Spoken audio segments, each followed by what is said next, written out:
suis chirurgien à l'hôpital de Niort et je me suis progressivement spécialisé dans la chirurgie de la colonne vertébrale.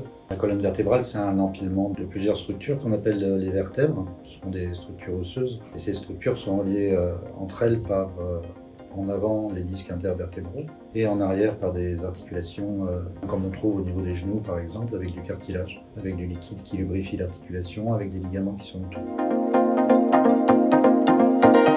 Les pathologies qui peuvent affecter la colonne vertébrale, comme toute structure, comme tout organe, sont nombreuses, elles sont de différentes origines. En fait, la pathologie principale qu'on rencontrera, ce sont des pathologies qui sont dues au vieillissement naturel de nos structures osseuses, et la colonne vertébrale est particulièrement touchée par ces pathologies. Au niveau de la structure osseuse, on va être confronté à de l'ostéoporose qui vont réduire la taille de nos vertèbres, qui globalement vont nous faire rapetisser.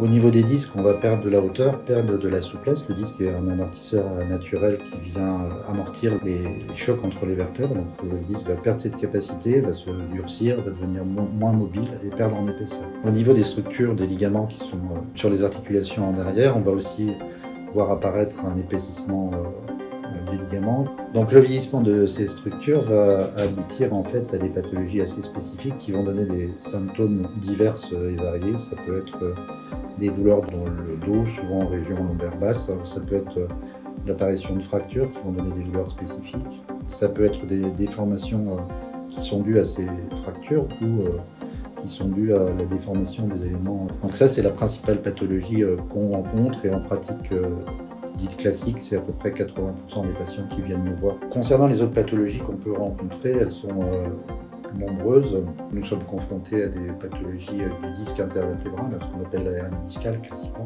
qu'on peut rencontrer chez des sujets très jeunes. À côté de ces pathologies discales, on peut rencontrer d'autres pathologies qui peuvent être des infections au niveau du rachis. Le disque intervertébral peut s'affecter. On peut aussi avoir des patients qui viennent nous voir pour des douleurs sur des tumeurs. La plupart du temps, ce sont dans l'immense majorité des cas des métastases dans notre cancer. On peut aussi avoir des rhumatismes qui peuvent donner des atteintes au niveau du rachis. En dernier, dans le cadre de l'urgence, on est confronté à des traumatismes, bien entendu, qui sont des traumatismes qui peuvent se passer lors de la pratique du sport ou des accidents de la route, avec des prises en charge aussi spécifiques, qui sont des prises en charge qui préviennent à la fois des troubles neurologiques qui peuvent arriver lors de l'accident, mais aussi pour prévenir l'apparition de déformations qui vont générer des douleurs plus tard dans la vie du patient.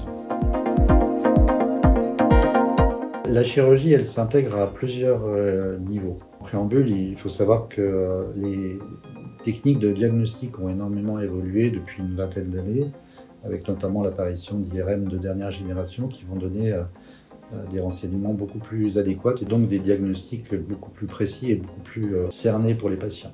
À côté de ça, les techniques chirurgicales ont aussi énormément évolué. Comme dans toutes les techniques chirurgicales, on tend à être le moins invasif possible, c'est-à-dire à proposer au patient une chirurgie la plus efficace et surtout la moins traumatisante, qui va lui permettre de retrouver une fonction la plus rapide possible, de diminuer les temps d'hospitalisation et les douleurs post-opératoires. En fait, on a deux grands cadres dans la prise en charge chirurgicale des pathologies rachidiennes. Soit on se situe dans le cadre d'une urgence, que ce soit parce que le patient présente des signes neurologiques, après une hernie discale, après une tumeur, après un traumatisme. À ce moment-là, la chirurgie doit être décidée rapidement. Elle comporte en général deux grands volets qui ont pour objectif de décomprimer les nerfs quand ils sont comprimés, et puis avec du matériel chirurgical, stabiliser les lésions jusqu'à obtenir une consolidation dans la bonne position. Dans l'immense majorité des cas, on est confronté à des patients qui ont des pathologies chroniques, c'est-à-dire qui viennent nous voir après plusieurs semaines, plusieurs mois, parfois plusieurs années d'évolution.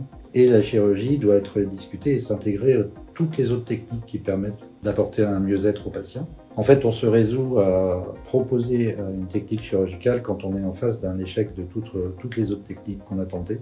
Donc en fait, ça s'intègre très souvent au sein d'une discussion avec plusieurs spécialités. Les spécialités qui s'occupent des pathologies rachidiennes sont assez nombreuses. Il y a les rhumatologues d'une part, les médecins de la douleur spécifiquement qui sont là pour optimiser les traitements médicamenteux. La rééducation aussi a une énorme place avant de discuter d'un geste chirurgical.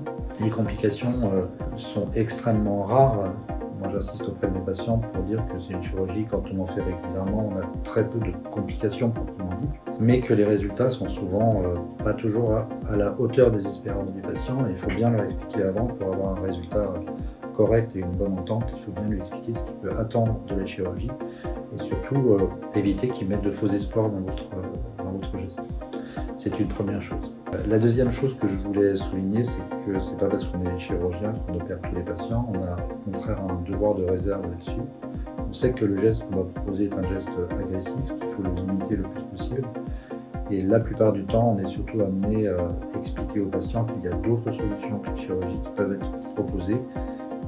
C'est notre rôle au quotidien.